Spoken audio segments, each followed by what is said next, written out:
धेरै दिन पछाडि आयो, भगवानलाई सबै थाहा छ। आऊ, कसरी आयो? म त गले लाउने मन लाग्दैछ भन्दा, होइन प्रभु होइन, गले साले छोडिदिनुहोस् न, पहिले यो सुन्नुहोस् न कहाँबाट आएको। कहाँबाट आयो? काम हजुरले त जलाएको भन्नुहुन्थ्यो नि, मलाई त परै देख्दै भागो थियो। हजुरले त त्यसलाई जलाउनु परेको थियो, मलाई त देख्दै भागो कामदेव। म त नभन्नुहोस्। अब भगवानले बुझिहाल्नुभयो यसमाथि, अब नारदमाथि भगवान श्रीहरिको चक्कर चलेछ। अब भगवानको श्रीहरिको मायाबाट यो बच्न सक्दैन।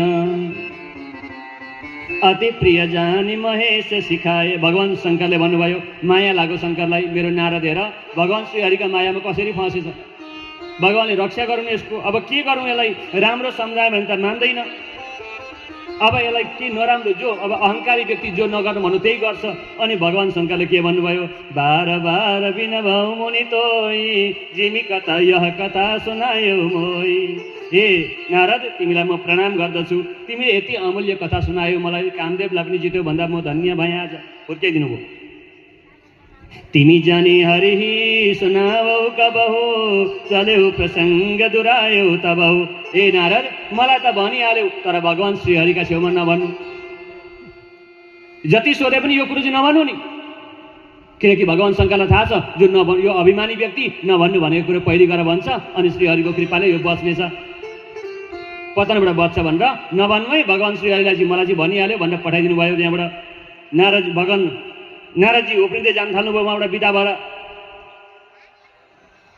मनमा राम्रो लागेन, शङ्करजी पनि रिसाउनु हुँदो रहेछ भगवान श्रीहरि जस्तो लाग्यो, भगवान श्रीहरिदेखि भनेर जस्तो लाग्यो। गएर भगवान श्रीहरि बगठामा गए, क्षीरसागरमा गए।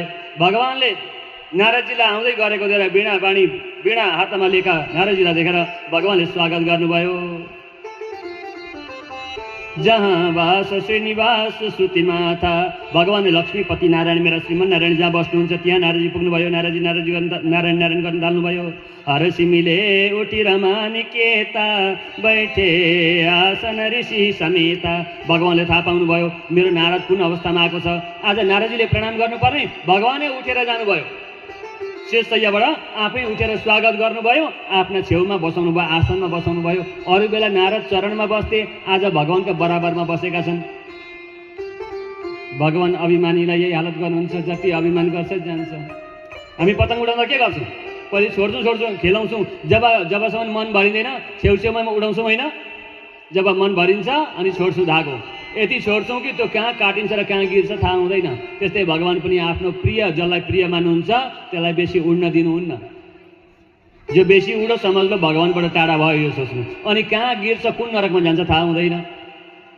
त्यही भएर